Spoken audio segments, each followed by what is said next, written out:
I'm a huge fan of fighting games, especially Capcom-based fighters, because, well, I'm a bit of a Capcom whore, but there's no denying that they produce some top-quality fighting games. Well, in honor of the release of Marvel vs. Capcom 3, I thought I'd do a Gaming Mysteries based on an unreleased Capcom fighting game.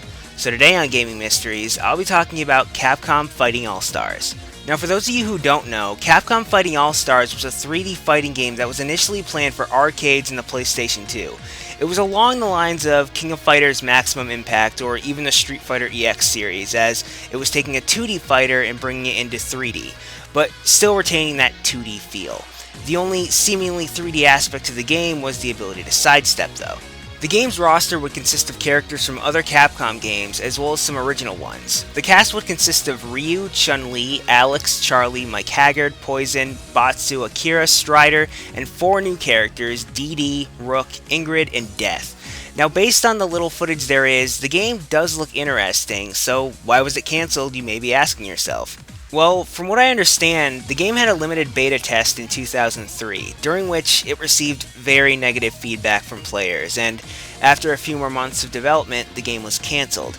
Exactly why it was cancelled is a tad vague. I can only speculate that maybe Capcom thought that after the negative feedback, the game couldn't necessarily be salvaged, or maybe it wasn't worth salvaging, but like I said, it's pretty vague.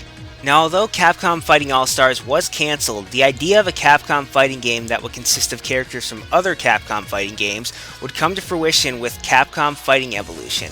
Unfortunately, Capcom Fighting Evolution, at least from my experience, is pretty unbalanced and really nothing special.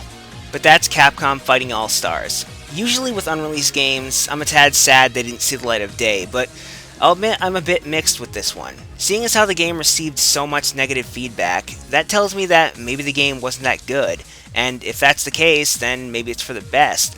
Although I did read that some of the negative feedback was directed towards the game having 3D graphics, which is idiotic in my opinion, but whatever.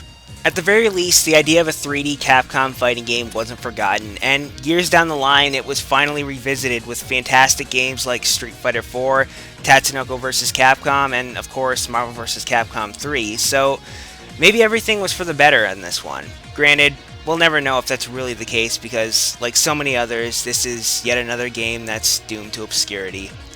This has been Gaming Mysteries, thanks for watching.